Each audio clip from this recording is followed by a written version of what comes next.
bienvenidos mis queridos telepensantes. ¿Cómo están los ánimos? Bueno, en esta entrevista que se titula La década de Boric, avanza una hipótesis que no les van a subir los ánimos. Entonces, pero por suerte que está con nosotros Francisco Javier Cuadra, ya de la casa, como se suele decir.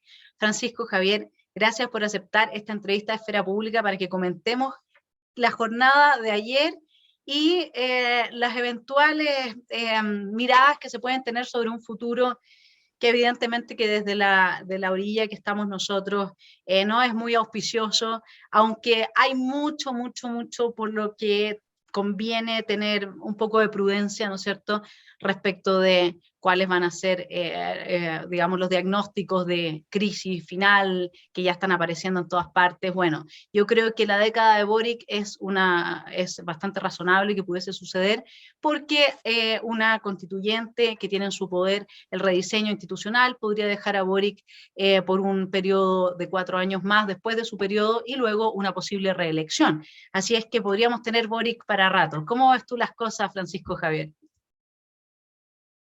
Interesante lo de la década de Boric, porque estoy mirando precisamente aquí en los libros la década de Tito Livio. Parecería que es el inicio de un ciclo muy importante, como dicen ahora muchos, ¿ah? Se ha puesto de moda la expresión ciclo, que estaba bastante abandonada en la metodología del análisis político. Puede ser, puede no ser. Hay que ir viendo los hechos cada día. En política como en la vida, se da mucho más el tema de la apariencia y la realidad. O en otras palabras, uno debe pensar, bueno, es la elección de Boric el inicio de una nueva etapa y de una etapa que le podríamos llamar ciclo, que abre 50 años de historia en una clave de izquierda para Chile. ¿Es eso sostenible en el tiempo? ¿O en la última etapa, ¿ah? De un proceso que tiene su emergencia en el análisis con el 18O y que hace que quienes estuvieron en el estudio, en la planificación, en el desarrollo y en la preparación del 18 estén hoy día a punto de sentarse en la moneda y van a tener que demostrar su capacidad de gobierno, de administración, de, de manejo de los 3 o 4 problemas más delicados que enfrentamos como sociedad en el corto plazo, que es el campo de la política. O vamos a seguir soñando ideológicamente en un futuro hacia el fin de los tiempos, etcétera, etcétera, que luego se caen estrepitosamente, como ha ocurrido en tantas partes, salvo en China. Y por eso estas primeras horas después de la elección de ayer trato de entender qué es lo que es apariencia y qué es lo que es realidad. ¿Mm? Y claro, es una observación que toma tiempo. Claro, en torno a esa observación, lo que se ha ido, o por lo menos destilan los medios de comunicación, es que la gran ventaja con la que salió electo Boric le permitiría fácilmente ejercer ya no la apariencia socialdemócrata, sino que la realidad del Boric que vimos hasta después de la primera vuelta, porque tendría el apoyo para llevar a cabo transformaciones radicales. Y eso es lo que, porque sabemos que la segunda vuelta hubo mucho de apariencia, bueno, es normal que se haya buscado un voto de centro, pero finalmente el Boric real, el Boric que se planteó hasta la primera vuelta siempre con un programa clarísimo que está aquí, ¿no es cierto? O sea, el intento que va a hacer de reforma tributaria es liquidar, digamos, el aparato productivo junto con el desmantelamiento del sistema de pensiones. Entonces uno diría que, por lo menos yo me aventuro a pensar que este apoyo tan significativo que él tuvo en términos de votos le va a permitir a él mostrar su verdadera su verdadera faceta que la ocultó en esta segunda vuelta, y avanzar en la radicalización de transformaciones, que la preocupación mía es que si este es un hombre que estuvo dispuesto a legitimar la violencia para justificar la necesidad de hacer transformaciones profundas, igual que su mentor Fernando Atria, entonces, ¿por qué no se va a justificar también la violencia para mantenerse en el poder el día de mañana? Por lo menos en su imaginario, pensando en lo que era el Boric antes de que lo vistieran las palomas, como hablaba ayer un comentarista de socialdemócrata. Bueno, ayer alguien habló por primera vez de un Boric 3, para decir, y uno antes de la primera vuelta, uno entre primera y segunda vuelta, y desde ayer un Boric 3, quizá en marzo un Boric 4, y en junio un Boric 5.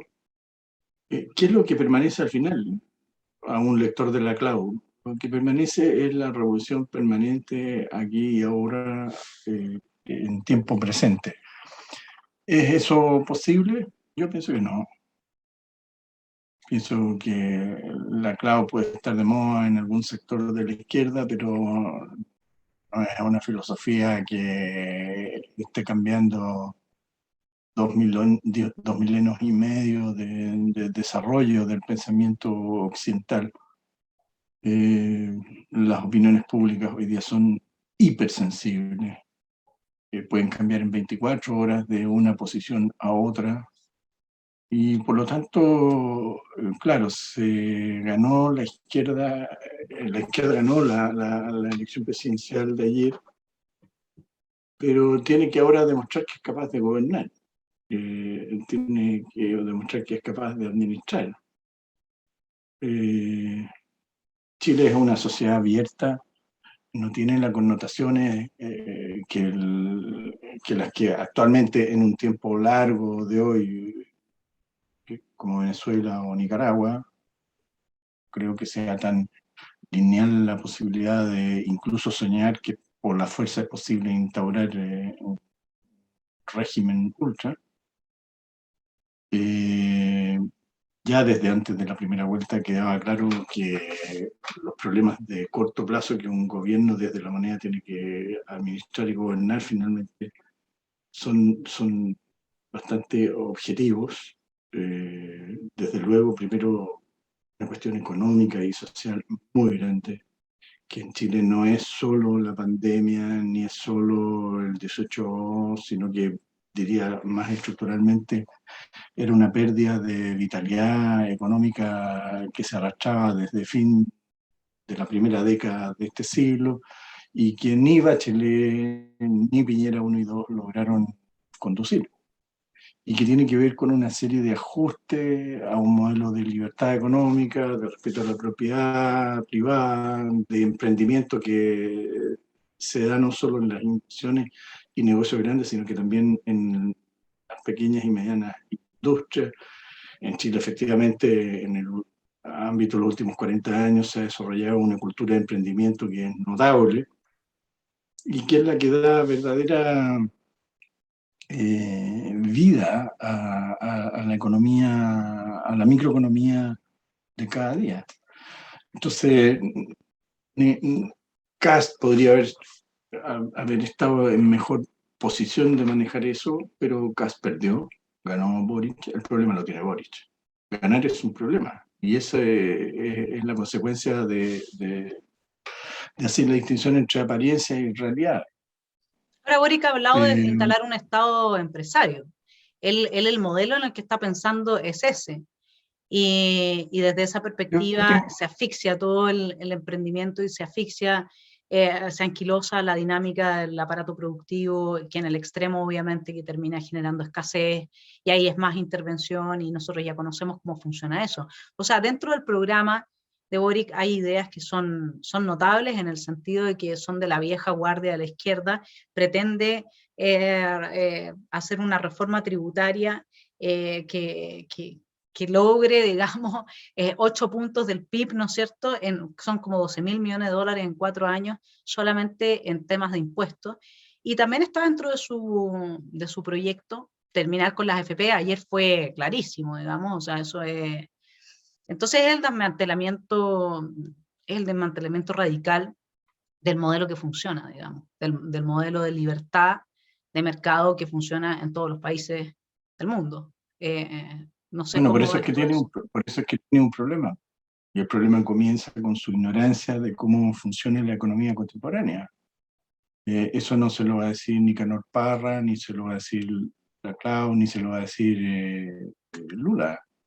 La verdad es que yo creo que ese es su primer gran problema.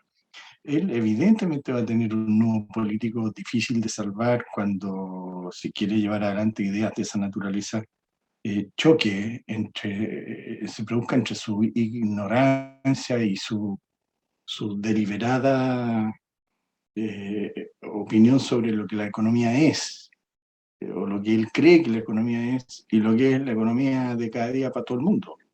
Esa contradicción la puede superar con asesores económicos que están en la centroizquierda, los nombres se hablan, y que muy probablemente no van a estar en la línea de reformas de ese tipo, entonces va a tener que optar por una línea o por otra. En el caso de la AFP, por ejemplo, a mí me sorprende incluso la tardanza de Kast para tratar ese punto en los debates de televisión o en el de radio, que al hablar del tema de AFP, si la AFP le podemos poner PFA, da lo mismo. Se acaban la AFP, PFA se llaman en adelante. El punto es qué sistema administran. Se administra un sistema de capitalización que tiene connotación individual y de propiedad privada de cada persona sobre sus fondos previsionales, o un sistema de reparto, en que en definitiva es la clase política a través de las instituciones estatales las que gobierna o más bien desgobierna, las que invierten o más bien malgastan los dineros de cada uno de nosotros como personas que va acumulando ahorro para efectos de cuando salgamos del mercado laboral, por cuestión de edad. Eh, yo tengo la impresión que hoy día la opinión pública, hay estudios de los últimos 15 años sobre el tema previsional en que no hay ninguna encuesta en que la gente prefiera el sistema de reparto al de capitalización. Y cuando se plantean las preguntas sobre el tema de reparto, la conclusión es que tienen que ser demasiado cuidadosas y demasiado reguladas para efectos de que nadie sea expropiado, en definitiva, de sus ahorros. Por eso es que cuando es muy bueno observar que cuando se dice un discurso, falta luego la etapa de la decisión política, enseguida la etapa de la implementación técnica, y mientras tanto va corriendo el taxímetro de la opinión pública. Yo por Ahora, eso tengo la impresión que una izquierda que no está acostumbrada a gobernar en ninguna parte y que donde lo ha hecho mal, vaya a tener la posibilidad del éxito de una década. Francamente no lo creo. yo la verdad es que soy un poco más creyente, se podría decir, en el sentido porque me he dado cuenta de que el cuarto poder, que es ser un poder independiente y que permite a la opinión pública efectivamente formarse eh, a sí misma, funciona como un aparato que está al servicio de la extrema izquierda y por lo tanto son capaces de mentir y de hacer montajes y de evitar que la gente llegue realmente a conclusiones respecto de lo que ha pasado, que es notable la manera en que se ha manejado la opinión pública. Entonces yo creo que ellos tienen mucha cancha para equivocarse y para seguir vendiendo la pomada, por decirlo, porque al final el programa de Gabriel Boric no se sostiene por ninguna parte, digamos, ni económicamente, ni en términos de libertad de expresión, ni en sus propuestas para incluir en los directorios de las empresas a un porcentaje altísimo de representantes de los trabajadores. Todo está fuera del contexto de la realidad. Entonces, ¿cómo es que la gente fue a votar, digamos, por un hombre que tiene este programa y que tiene pocas posibilidades de mejorar la situación del país? Bueno, porque la gente vota por el que le cae mejor, porque al final fue más simpático de alguna manera que lo que pudo transmitir José Antonio Kast, sobre todo a la juventud. Pero, ¿cómo crees tú que va a ser la situación entre un gobierno de Gabriel Boric y el proceso revolucionario que hoy día nos tiene con una constituyente de extrema izquierda, porque esa sí es la izquierda dura y es la izquierda del Boric 1, digamos. A ver, sobre el tema de los medios, yo tengo la impresión que es muy difícil para los medios sostener una posición equivocada entre lo que es crónica, que informa minuto a minuto lo que ocurre, y luego su opinión editorial. Más bien uno lo que observa son pillerías de cómo las cosas se titulan. Por ejemplo, la semana pasada fue sometido a proceso un grupo de la Municipalidad de San Fernando, y esto se informa en página policial. Pero curiosamente a los periodistas se les olvida poner la militancia de las personas que han sido procesadas. Todas personas de izquierda. Si al revés esto hubiera ocurrido con el mismo número de personas, en la misma entidad de millones o miles de millones de pesos que hubieran sido eh, eh, robados, y hubieran sido de derecha, en la titulación habría estado la militancia. Alcalde republicano, alcalde RN, alcalde UDI, alcalde Evópoli, sorprendido con 3.000 millones de dólares, o tenían una máquina. Ay, eso es cierto, pero hoy día también, afortunadamente, existen las redes y existe la libertad de poder expresarse por medios tecnológicos muy simples. Lo estás haciendo tú, por ejemplo, acá. Lo que estamos conversando acá, es improbable que surgiera todo en una página de un diario, que además tiene una lectoría baja, etcétera. Entonces, pienso yo que hay que mirar relativizar el peso real de los medios. Yo creo que una de las cosas que dejó enseñanza esta campaña presidencial es la parcialidad de los periodistas que aparecen, por ejemplo, en televisión. El caso de Matamala, por ejemplo, es el caso más patético. Eh, Anoche veía varios canales de televisión, la verdad que son personas previsibles, ya que interrumpen a cada rato, si no les dan la respuesta que ellos esperan, la buscan y con gancho tratan de sacarla. Entonces, al final eso va a cansar, como ha pasado, por ejemplo, en Estados Unidos, en Europa. En Estados Unidos se creó un canal que dice llenamente da la otra versión de la cosa, pero se puede hacer. En Europa también los medios han tenido que adaptarse, porque al final quien consume medios se da cuenta de cómo lo están conduciendo, con el mismo desparpajo que muchas veces la publicidad comercial conduce hacia marcas o productos meramente comerciales, digamos, ¿no? La ropa que dicen que es buena no es buena, la bebida que dicen que no hace mal, etcétera, etcétera. Entonces, en un sistema abierto de libertades, al final las personas tenemos que ejercer nuestro derecho a la duda y al análisis y a la crítica a que eso nos debe llevar. Un sistema abierto requiere de personas conscientes y responsables que actúen diariamente, cotidianamente, ejerciendo efectivamente su libertad de elección. Yo hay medios que no los leo hace muchos años, porque me acuerdo cuando yo tuve el juicio por ley de seguridad del Estado, en que el Parlamento me requirió, la única vez que ha pasado en la historia de la República, por ley de seguridad del Estado, por haber dicho lo que dije sobre el consumo de droga entre parlamentarios, tema que está vigentísimo, que todavía no se hacen los exámenes que corresponden para acreditar que tienen buena conducta en esa materia. Un medio que publicó la sentencia de primera instancia que me condenaba. Y llamé por teléfono al director para preguntarle por qué lo había hecho. Me dio una serie de razones éticas, jurídicas, políticas, institucionales, etc. Entonces, lisa y llanamente esperé, y cuando la sentencia de segunda instancia por unanimidad me exculpó, lo llamé si iba a preguntar si iba a publicar la sentencia. Y naturalmente me dijo que no, porque el tema ya no era interesante. Entonces yo le dije, mira, ahora voy a dejar de leer tu diario. Y no lo he leído por 25 años, ni lo pienso leer tampoco, porque me di cuenta de esa parcialidad. Pero este caso chico te ilustra cómo tiene que uno comportarse como usuario de medios. Ahora, el proceso revolucionario, sí, yo creo que efectivamente el 18 de octubre no fue un estallido social, fue una revuelta políticamente pensada y políticamente ejecutada, con intervención extranjera, según consta de las investigaciones que lleva la fiscal de la Quinta Región sobre el tema, e incluso estuvo en un cuestionario que se hizo al presidente de la República, Piñera, sobre esta materia, de manera que ya no hay razones ni para dudar.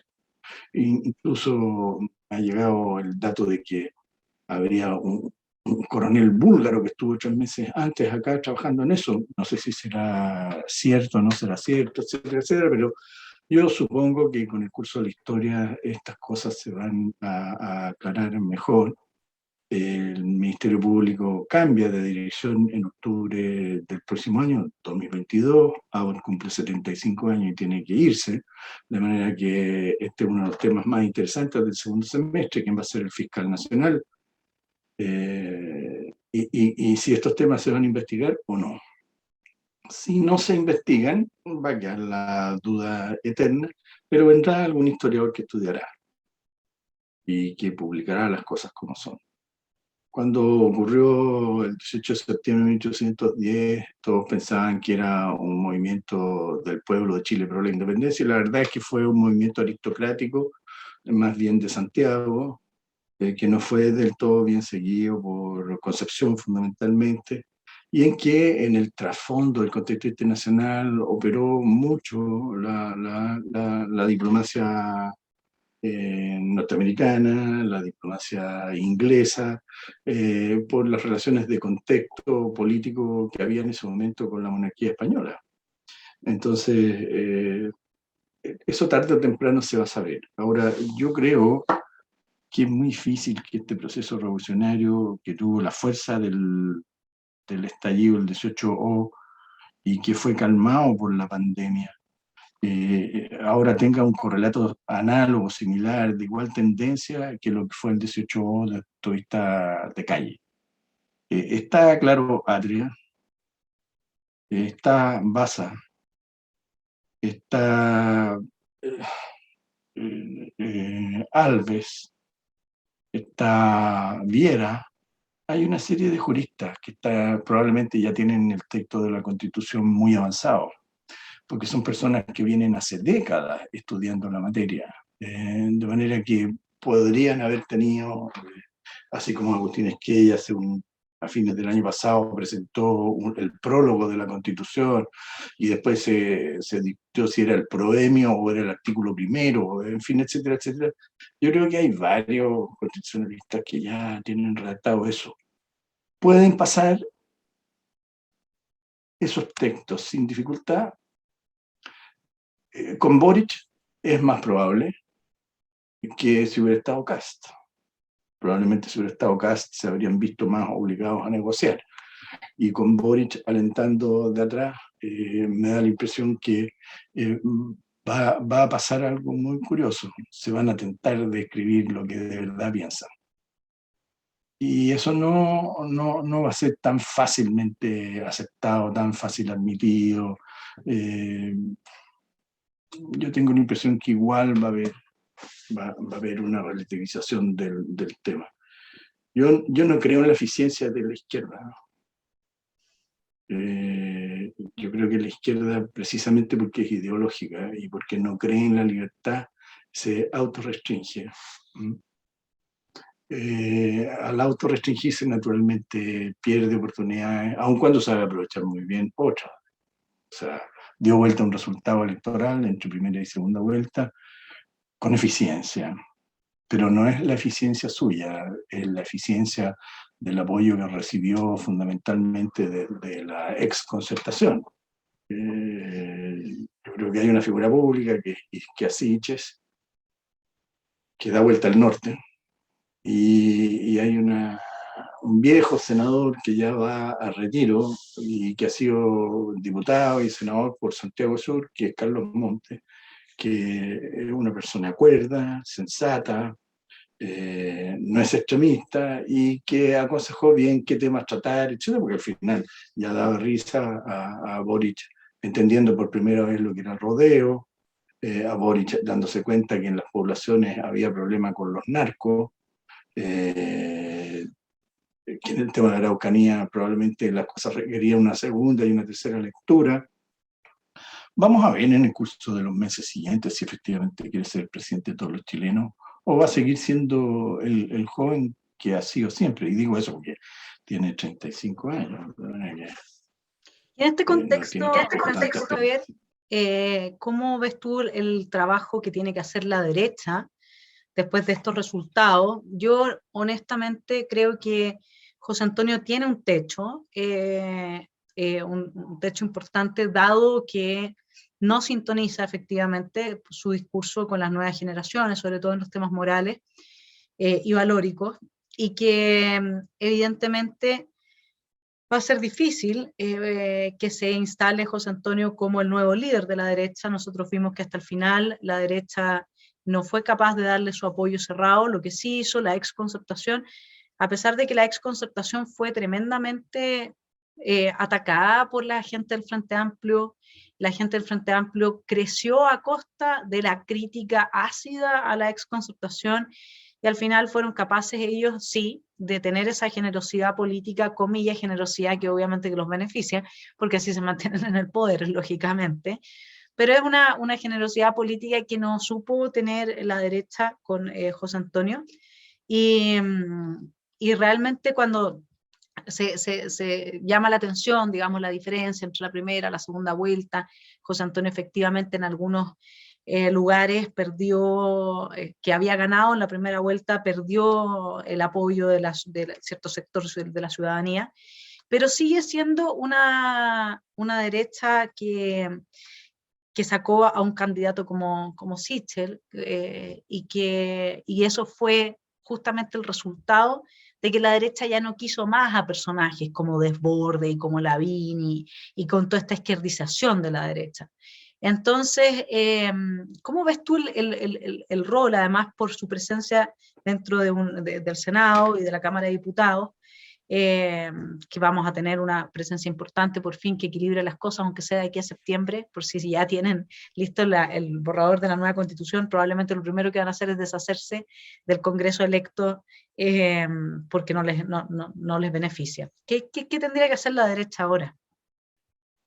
En un régimen democrático en el que probablemente el presidente va a tener menos atribuciones y más el Congreso Nacional, lo primero que hay que observar es la correlación de fuerza en el Senado y en la Cámara de Diputados, que están bastante más equilibradas de la legislatura anterior.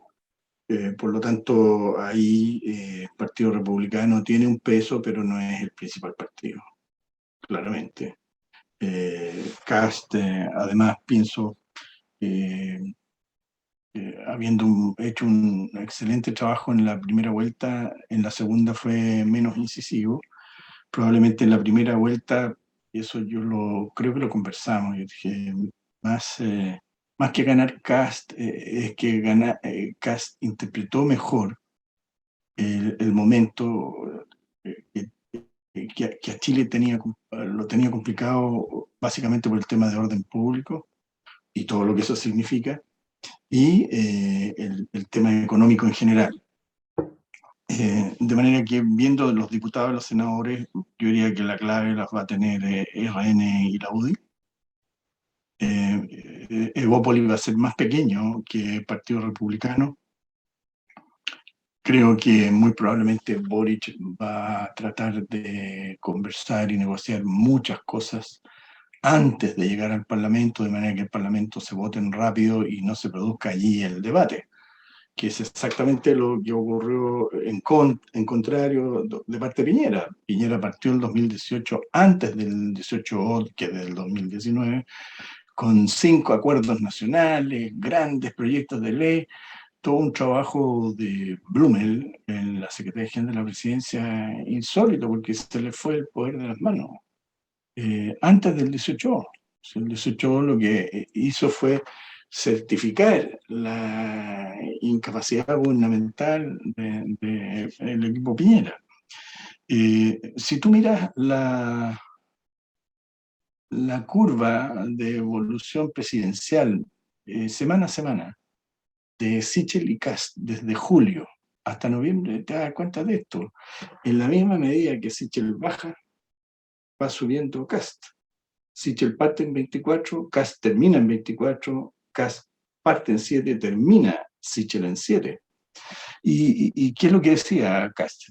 Orden público y economía, orden público y economía. ¿Qué es lo que decía Sichel? Sichel parecía más bien el corifeo de la batalla cultural. Si uno mira las 8 condiciones que Sichel puso entre primera y segunda vuelta a Kast para apoyarlo, estaban las cosas más estrafalarias, ¿no? Era un injerto de alguna otra parte que en la derecha no entraba, y por eso perdió en 3 meses su fuerza de 24/7, y el único que no lo entendió fue él. También entendió Boric la fortaleza del discurso basado en la realidad, orden público y economía, de Kast, que entre primera y segunda vuelta lo tomó. Lo tomó absolutamente. Y entonces, volviendo a la cuestión de la derecha, yo creo que la derecha es un mosaico en que las piezas más grandes son RN y la UDI, que van a tener una actitud, como ya lo han dicho sus dirigentes, de no oposición frontal a Boric, mientras Boric efectivamente muestre voluntad de diálogo, de negociación y de acuerdo. Si eso no ocurre, y eso se va a ver muy rápidamente en el curso del próximo año, yo diría que en economía, si uno revisa todo lo que opinan las instituciones relevantes y los actores, los analistas relevantes, nosotros vamos a tener un segundo semestre, pero ya particularmente desde el tercer trimestre, junio, septiembre, una situación muy compleja, donde se va a ver el pulso y el tacto real de la moneda, el gobierno Boric. La cuestión constitucional al inicio de ese trimestre, el tercer trimestre, ya va a estar definida desde el punto de vista del texto. Ya vamos a saber si es una constitución utrista o no. Y si tiene la viabilidad de pasar el voto sí o el voto no. De manera que ya la derecha ahí va a tener que ir tomando posiciones frente a la realidad, no a la apariencia, a la realidad de lo que Boric en definitiva conecta. En ese contexto, yo creo que Kast no va a ser la voz principal de la derecha. Él va a tener que decantar bien la cuestión de cómo se expresa el Partido Republicano. Hay un grupo de diputados que no es un grupo disciplinado, que, que ha demostrado tener un comportamiento político no fácilmente colectivo de acuerdo a las dinámicas del sistema democrático, ¿no? Lamentablemente la democracia y el Parlamento exige sacrificios de las libertades personales a los actores de primera línea como son los parlamentarios. Es cierto que desde siempre existen parlamentarios sui generis que no siguen al rebaño, pero normalmente el sistema los procesa en términos de dejarlo como los loquitos del grupo, ¿no? O sea, yo me acuerdo en los años 60 había un senador que era Jaime Barros, por ejemplo, que era, o sea, uno esperaba qué es lo que iba a decir Jaime Barros porque siempre era lo contrario de la regla. Entonces, hay veces que era muy lamentable y otras veces era risible, pero eso existe. Pero las democracias al final, las democracias parlamentarias al final disciplinan a sus grupos, y eso lo estamos viendo hoy día. Por ejemplo, hoy, ¿qué es lo que le está sucediendo al primer ministro de Inglaterra, Johnson? Está a punto de caer el sistema parlamentario. No porque los laboristas sean más eficientes, sino que porque se le quebró la unidad del Partido Conservador. La recurrencia de las fiestas organizadas por Carrie, su mujer, ¿no? Los costos del rediseño de los apartamentos privados del 10 Downing Street, el que se le haya ido el Lord a cargo de la negociación del Brexit, en fin, tienen a Johnson antes de lo que él pensaba, y él se creía un Churchill, en las cuerdas, a punto de quedar cesante. ¿Qué está pasando en otra república parlamentaria, como Italia, por ejemplo, con la elección del próximo presidente de la República? A Berlusconi a los 85 años se le acaba de ocurrir que él puede ser presidente de la República. Y ha alterado todo el ajedrez. Este es un tema que probablemente va a quedar definido esta semana, ¿no? Todo vista de los movimientos políticos. Entonces, esta derecha eh, eh, va a entrar en un periodo de muy corto plazo a tener que tomar posición frente a Boric desde lo que son sus realidades actuales, y eso es un tablero ajedrez o un mosaico de piezas grandes, medianas y chicas. Yo creo que al final va a primar la competencia por moderarse más frente a Boric, mientras Boric mantiene un discurso políticamente correcto entre Reni y Udi. Desde el momento en que se sale Boric de ese discurso y comienza a verse el peso del Partido Comunista, el peso de algunos locos del Frente Amplio, etcétera, etcétera, esa derecha cambia, pasa al ataque, y allí ya se traba finalmente la definición de la salida a Boric. Yo no creo en Boric de largo plazo, ¿eh? Yo creo que yo tiendo a pensar que es más bien el fin del siglo XVIII, que es el principio del siglo sustituto. Ya avanza en un caso, por ejemplo, Boric, que es el primer presidente nacido después del 73, que no está marcado necesariamente en su existencia personal por la crisis del 73, sino que hereda ya primera, segunda, tercera y cuarta lecturas de la crisis del 73. Es evidente que los jóvenes tendieron a definir esta elección también, pero los procesos políticos son más lentos, tienen líneas culturales, sociológicas, electorales, políticas, económicas, de contingencia. La contingencia económica va a ser muy determinante. Pero lo que a mí me preocupa de eso es que el sustrato moral que apunta a la batalla cultural, cuyo triunfo es claramente la izquierda, de todos estos jóvenes es un sustrato moral que se place ampliamente del discurso de Boric, en contra del patriarcado, en favor de una redistribución supuestamente justa de la riqueza, en favor de derechos sociales.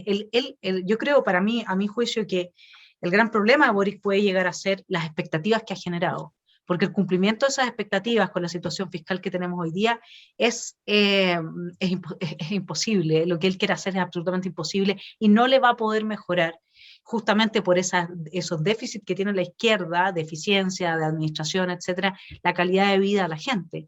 Ahora, los jóvenes tienen este idealismo y se sienten representados por un Boric. No veo de parte de la derecha que alguien podría correr la cancha que ha corrido Boric en términos de capturar ese voto generacional. Quizás Sichel lo quiso hacer, pero no le funcionó.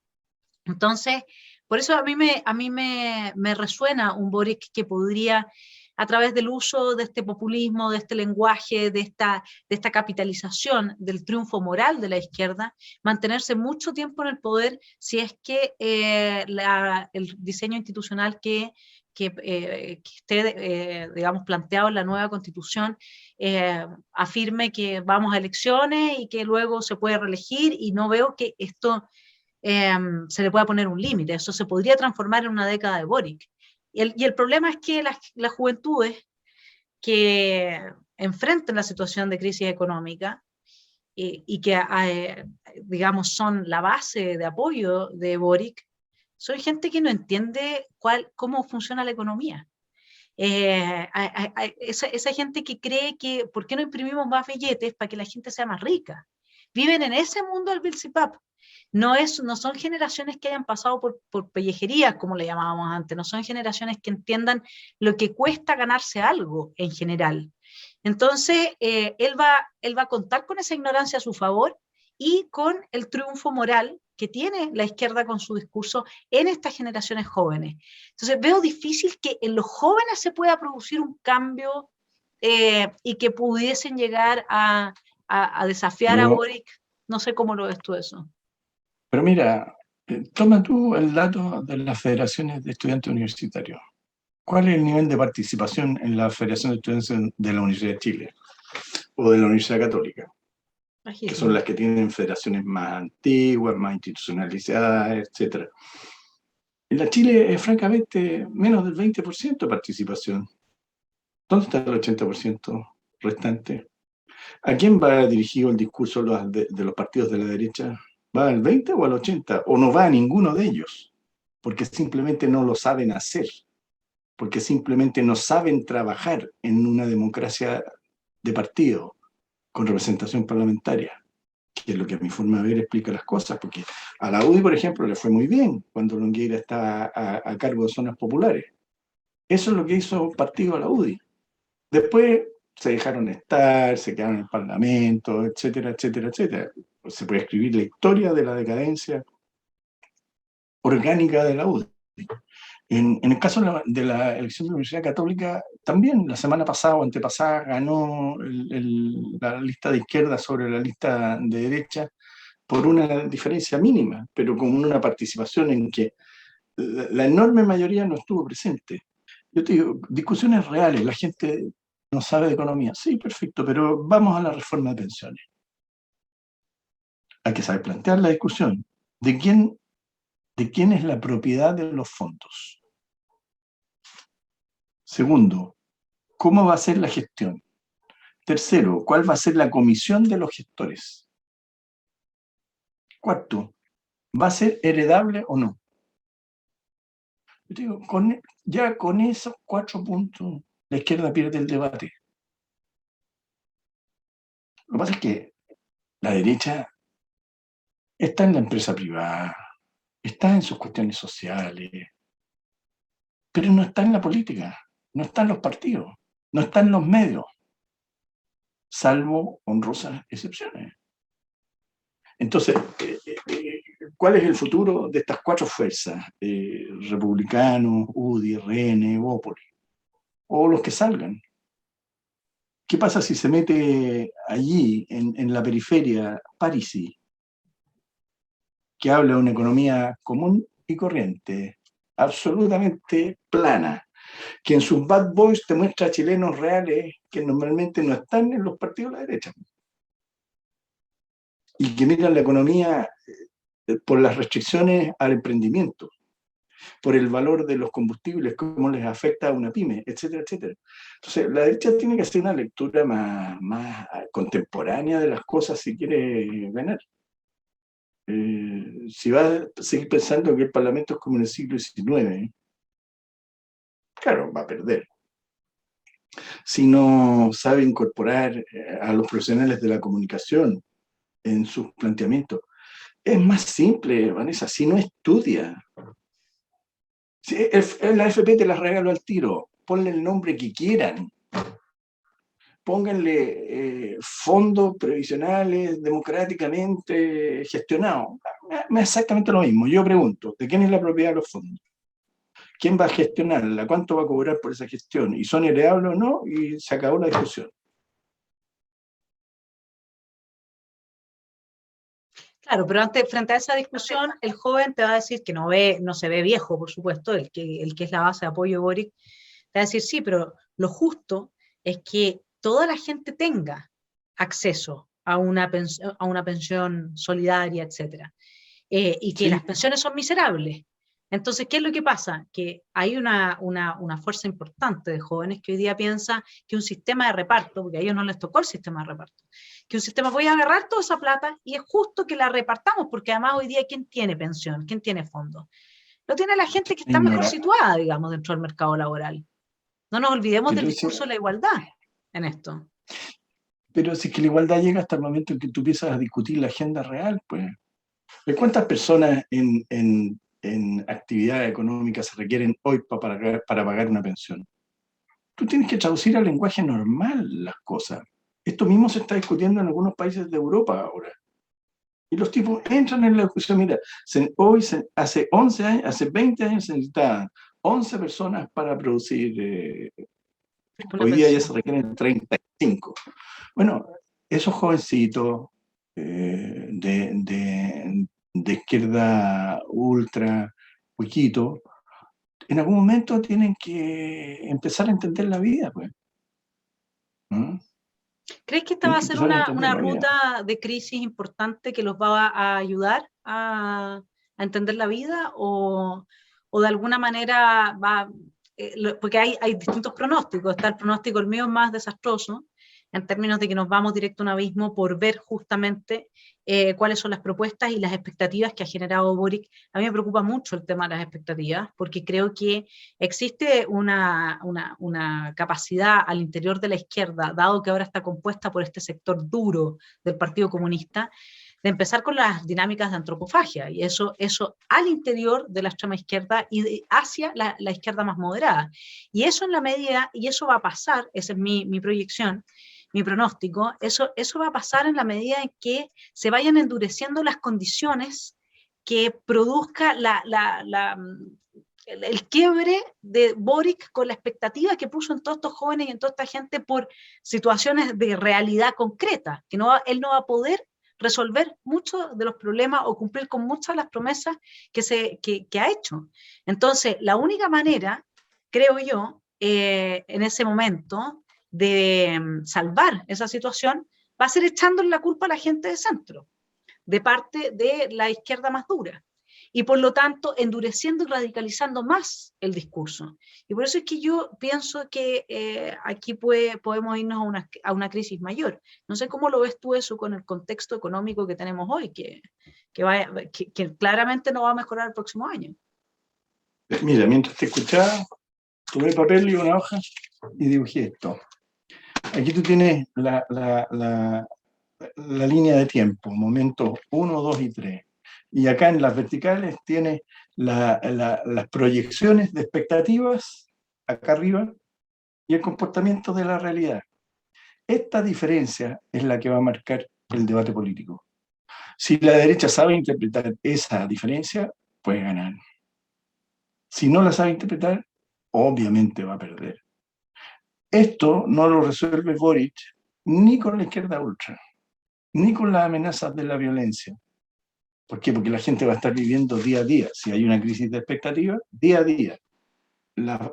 El modo en que una posición política que gana las elecciones en el año 2021 no administra bien la situación. La izquierda tiene en la memoria lo que pasó entre el 70 y el 73. Entre noviembre del 70 y septiembre del 71, la situación en la percepción de opinión pública era amplia, porque se había echado a andar la maquinita de billetes del Banco Central. ¿Qué ocurrió? Lo mismo que está ocurriendo después de los retiros y de los subsidios directos a las personas sin ninguna causa decretados por la moneda y la clase política, que también ha comenzado a venir la inflación. La inflación es más complicada para la gente de menos que para la gente de más recursos.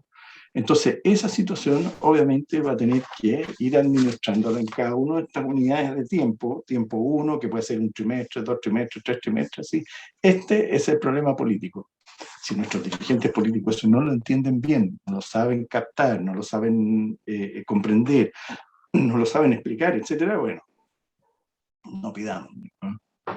Mira, yo siempre, cuando me dicen que es que el pueblo hizo esto, sí, sí, el pueblo también en la consulta que hace Pilato prefiere a Barrabás que a Jesús. Y el pueblo también en Alemania eligió a Hitler, pues sí, Hitler es elegido democráticamente. ¿Ah?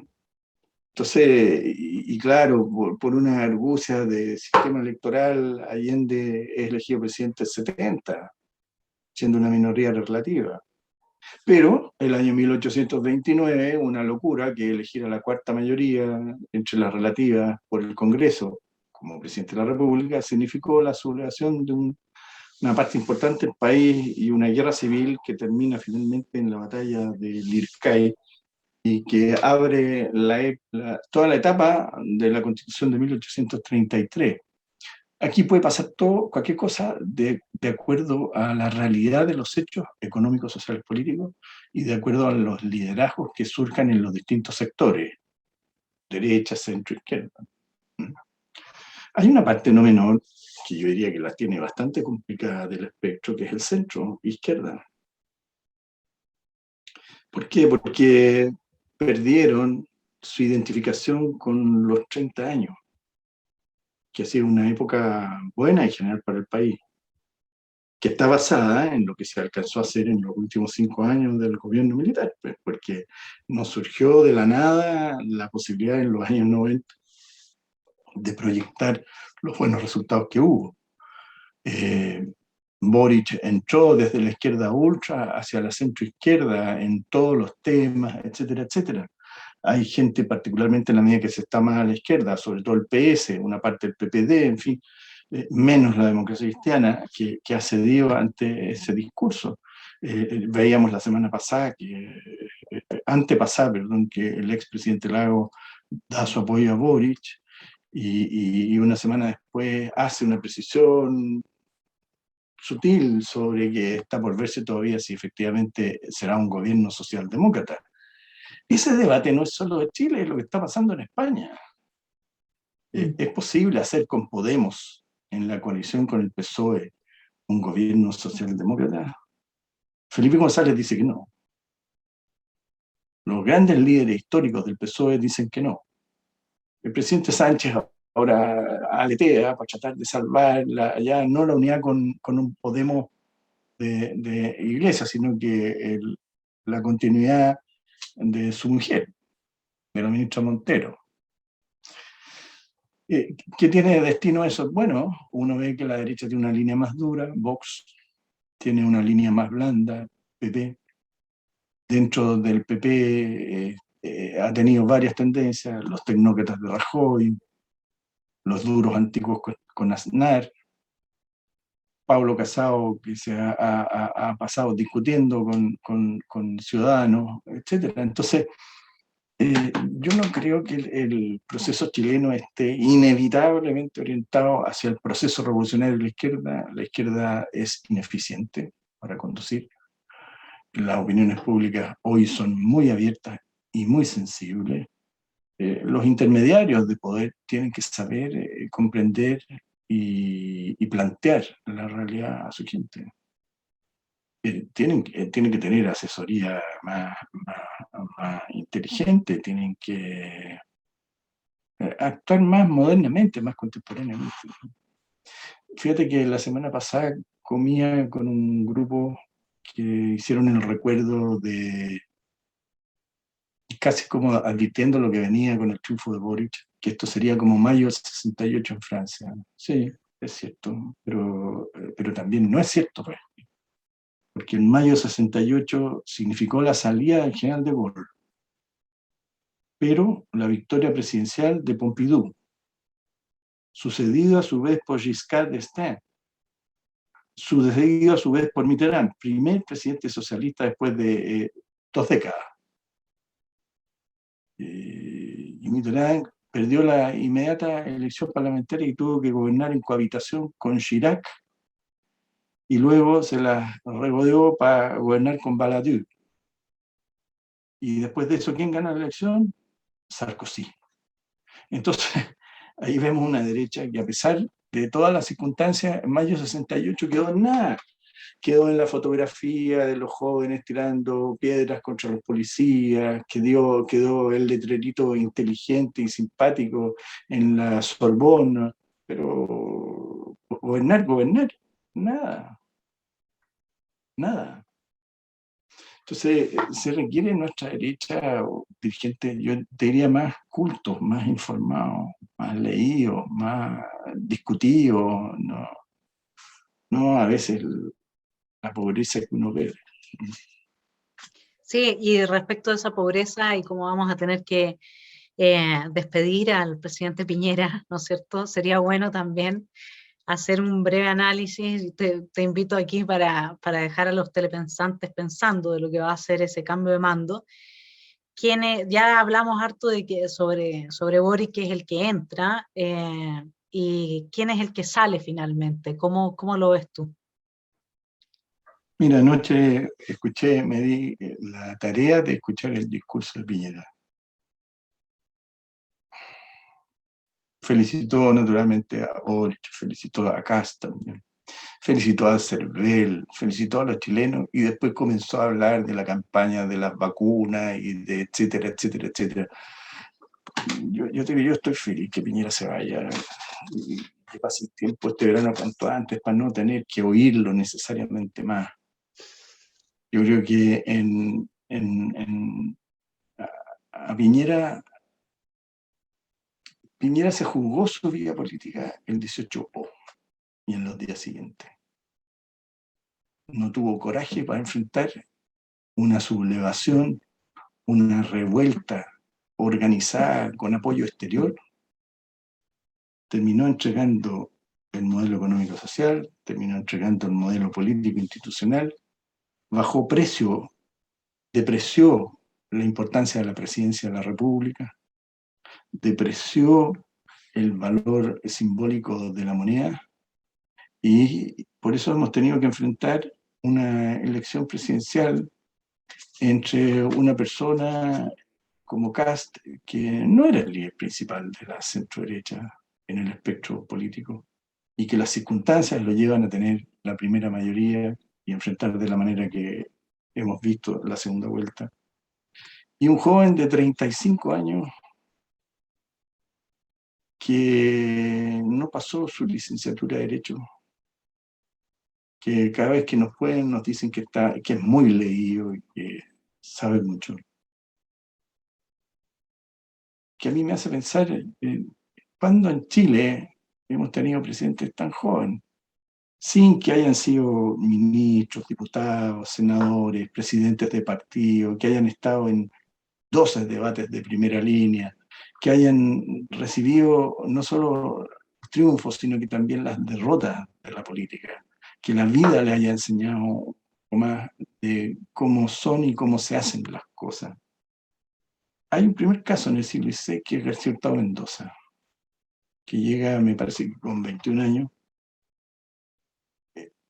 un grupo de oficiales bastante importante en sus conocimientos militares, un cañoncito, primera vez que se usaba pólvora en Chile,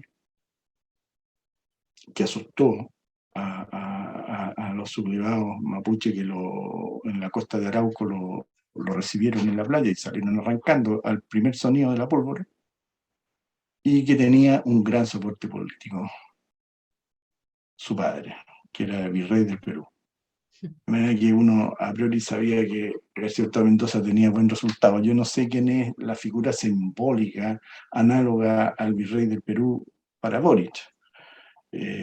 Como estamos en una sociedad contemporánea, 5 siglos después, uno diría que esa figura es un conjunto de fuerzas políticas, de partidos y de opinión pública, fundamentalmente. Dios quiera que lo haga bien por Chile, pero si no lo hace Chile le va a pasar la cuenta. Segundo caso, José Miguel Carrera. José Miguel Carrera volvió de España, donde se había ido más por cuestiones privadas que por cuestiones públicas. Allá había logrado entrar al ejército español y tener en los húsares de Galicia un rol secundario que naturalmente la historia de Chile ha destacado mucho, pero secundario, turista militar, en la lucha contra Napoleón Bonaparte. Entonces, en Chile de 1811, volver de Europa habiendo luchado contra Napoleón, naturalmente significaba una imagen extraordinaria. Dio su primer golpe de Estado cuando tenía 11, 26 años, porque es de 1785, por lo tanto tenía 26 años en 1811. Vanessa, mi familia Cuando yo hice mi primera actividad política a los 16, 17 años en el Partido Nacional, en la época de Allende, lo primero que me dijeron es que no olvidara que nosotros éramos carrerinos, ¿no? Ha sido mitológicamente carrerino, ¿no? Higinista. Entonces, no estoy hablando ni con rabia, ni con ponzoña, ni con nada, estoy hablando con mucho cariño. 10 años después, a los 36 años, Carrera moría fusilado en Mendoza. 36 años, la misma edad de Boric hoy. Sus dos hermanos, Juan José y Luis, habían sido fusilados 4 años antes, también en Mendoza. Su gran adversario, O'Higgins, estaba en gloria y majestad en ese momento en el poder. Partiendo en 1817, cuando San Martín lo deja director supremo de Chile, y en 1821 ya con un ingreso del Ejército Libertador del Perú total, que tiene que tener un retroceso muy poco tiempo después cuando Bolívar enfrenta a San Martín. Y se discute la razón de por qué Bolívar supera definitivamente a San Martín, gran protector de O'Higgins, y que es probablemente por el hecho de haber tenido un proyecto no republicano, sino que monárquico, ¿no? San Martín y O'Higgins tenían mucha ayuda en el contexto internacional de la época del Reino Unido. Tenía otra lectura Bolívar de esa materia. Entonces, los dos precedentes de la historia para un Boric de 35, 36 años, que son ese. Y entonces, yo pienso, si va a estar más cerca de García Hurtado Mendoza con Rey del Perú detrás, o le va a pasar algo con Carrera. Ojalá lo que pudiera hacer es un buen gobierno, una buena administración, siendo presidente de todos los chilenos, equilibrando en una balanza los pros y los contras de cada medida. Ojalá que atrás efectivamente y sea un ciclo nuevo que se abre, esto que la juventud nos quiere enseñar, ¿no? Una parte de la juventud, porque yo tengo la impresión que la otra parte de la juventud, la que nos vota en FEUC, la que nos vota en la fecha, que es la más participativa y la más consciente de todo. Imagínate la no consciente, la no educada, la no, etcétera, etcétera. ¿Quieren o no quieren? ¿No? Entonces, esta izquierda que grita mucho, que yo oía a los locutores ayer de la llegada de Boric, lo que gritaba una actriz, Loyola me parece, y otro, una voz masculina que no quería identificar, se les salía por los poros ese surdismo a priori y a posteriori, esa que conoces tú, pues, del mundo de la cultura, digamos, ¿eh? Que ellos creen que nacieron élite cultural, intelectual, artística, y por lo tanto todos nosotros a través de los impuestos tenemos que financiarlo y mantenerlo vitalmente. Eso no es Chile, pero depende mucho de los partidos de la derecha cómo estructurar al Chile real. Te agradezco, Francisco Javier, por esta tremendísima entrevista. Yo me quedo solamente con dos dudas, que obviamente solo el devenir de los acontecimientos va a poder resolver. La primera es si es que Boric se piensa como un presidente de un régimen democrático o no, porque cuando uno ve el funcionamiento de la constituyente y las propuestas de la constituyente, estas no son propuestas pensadas para la mantención o el sostenimiento de una institucionalidad democrática ni republicana. Hay un claro intento de avanzar posiciones más bien que nos acercarían que nos acercan claramente al totalitarismo, desde la destrucción de las libertades básicas individuales hasta la provisión de servicios sociales, excluyendo al mundo privado de esa provisión. Entonces yo creo que la verdad es que la pregunta, ¿por qué titular también la década de Gabriel Boric esta entrevista? Porque yo no sé, realmente a mí me queda la duda de si, conociendo quienes están detrás de él, un Jadwe, un Atria, ellos son personas que tienen un instinto rabioso por conseguir el poder total. Y si ese instinto termina primando, nosotros podemos enfrentarnos a una crisis mayor en términos de que no podamos seguir conversando de la política como la conocíamos hasta ahora, y eso puede derivar en cualquier tipo de quiebre, digamos, desde quiebre institucional fundamental hasta guerra civil, lo que sea, digamos. Y esa es mi duda más, eh, más dolorosa, uno podría decir. Que yo no sé si Boric va a salir del poder. Yo no sé si ese instinto que tiene Atre, que tiene Jaude, que tienen en general Tellier, todos los comunistas, Carol Cariola, etcétera, de permanecer para siempre ahí, y que uno lo ve en todos los casos, digamos, de la región, no va a terminar por primar, y en ese contexto el riesgo que estamos corriendo es altísimo, porque entonces ya no vamos a hablar de libertad política. De hecho, si es que sacan la ley del negacionismo, por ejemplo, hay un amplio espectro de personas hoy día, incluso diputados y senadores, que caerían, que serían criminales, ¿no? Entonces, esa es la única pregunta que me hago, si este es un presidente que llegó a ese cargo dispuesto a dejar el cargo. Eso no me queda claro. No sé si nos puedes dar una última luz sobre ese tema, y de ahí ya te dejamos tu tiempo. Yo creo que Chile no es Venezuela ni es Nicaragua. Y que Chile en su historia ha dado la prueba de que cuando existen tentaciones políticas mayores que no son republicanas ni democráticas, Chile reacciona, y la crisis mayor ha tenido siempre la misma solución. Eso hay que mirar la historia simplemente. Yo diría que hasta ahora, y creo que es difícil que Boric remonte hasta las alturas de Allende. Allende tuvo un problema similar y no lo pudo resolver. Y a pesar de haber buscado la presidencia del 52, el 58, el 64, el 70, haberla ganado, todo aquello que buscó durante décadas lo perdió en 2 años y medio por su ineficiencia.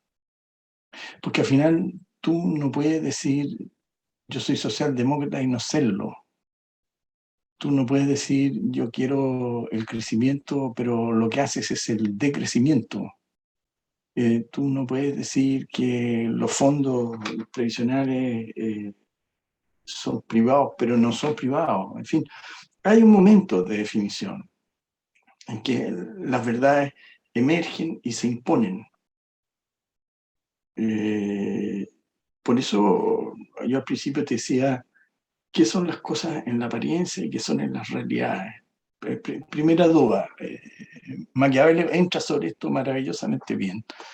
Y segundo, qué es ganar y qué es perder. ¿Kast quiso verdaderamente ganar?